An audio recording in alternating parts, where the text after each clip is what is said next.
Je m'appelle Monsieur Alun Badawasal, plus connu sous le sobriquet de Jaman Wilfried.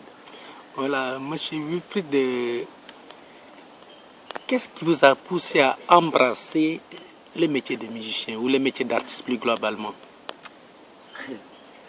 Quand on me dit le métier,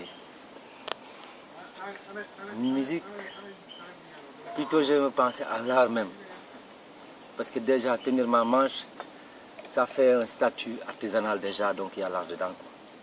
Donc moi j'ai vu que je suis né dans une terre verte, dont j'avais bien connu bien avant ma naissance. Mais c'est quand j'étais sur l'au-delà, quand j'ai fait mon choix très spirituel, artistique, je peux dire, sur mes pensées. Pour moi, la personne fait un choix avant de venir sur Terre. Donc, c'est dès dans ce moment que j'ai commencé à embrasser la musique. Parce que quand je suis né sur Terre, j'ai vu que les mamans aimaient chanter quand on me portait. Ou quand je vois même des mamans qui portent un bébé dans leur ventre et qui sont là à chanter. Vous voyez la mélodie que ça fait, quoi. Donc, c'est eux qui m'ont appris à chanter. Et finalement, qui m'ont donné aussi l'amour d'être un artiste, de pouvoir véhiculer les messages qu'eux-mêmes ils portaient et qu'ils ne pouvaient pas lancer dans le monde, ce cri d'SOS. Alors moi je pense que ma mission principale c'était ça.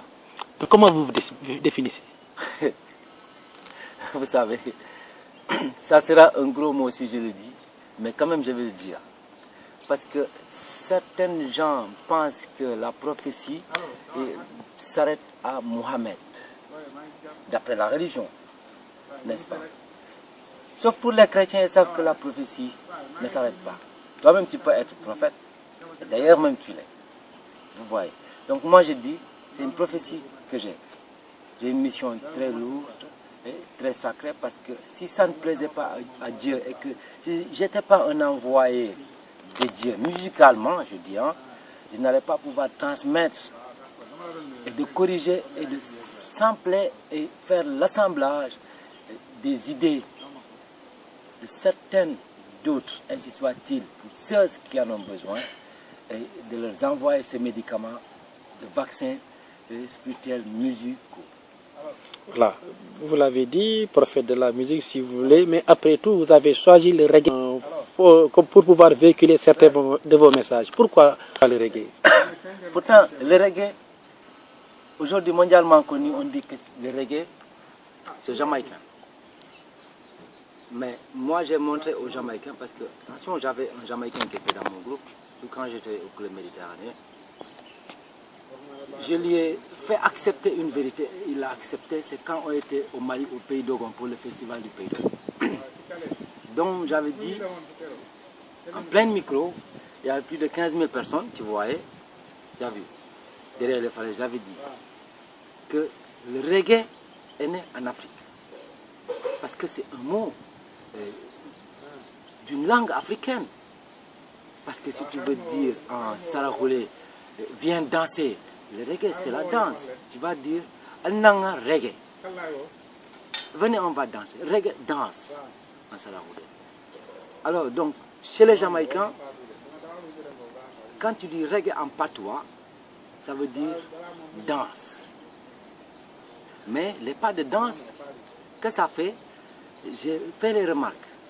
Le même pas de danse du reggae jamaïcain dont Bob Marley a pu enlever sur les traces de culture de danse jamaïcain, le pas de danse, est égal au pas de danse des Tilibonko. C'est ce qui a enlevé le Kankura. Donc quand vous voyez le Djambadon, plutôt pour avoir les preuves au clair, il faut beaucoup écouter l'Okidobi. Donc quand vous entendez l'Okidobi, c'est rythme. Forcément vous allez entendre la sonore du Djambadon, intégralement dedans. Comme quand ça fait tout vous voyez. Et donc, quand c'est en reggae,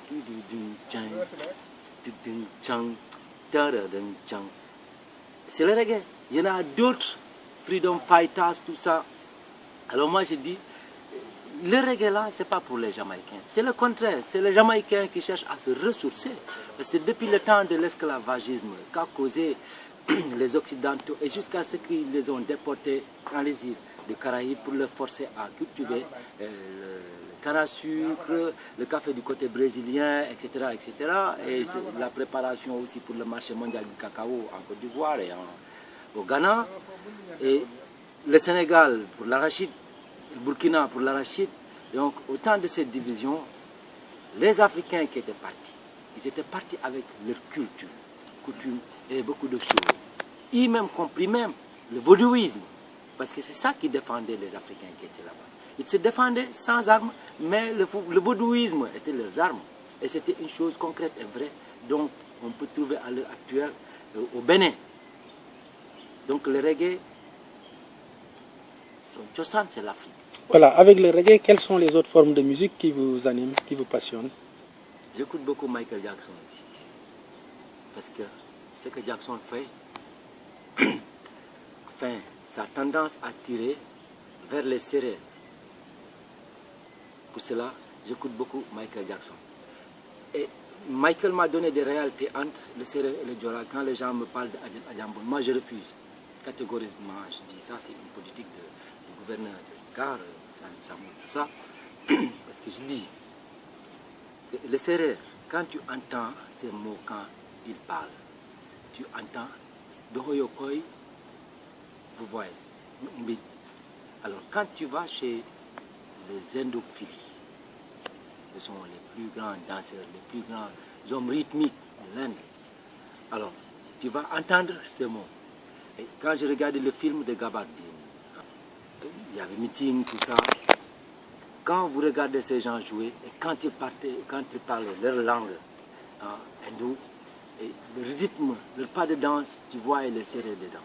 Et quand je regarde Michael Jackson, égal Côte d'Ivoire plus Inde.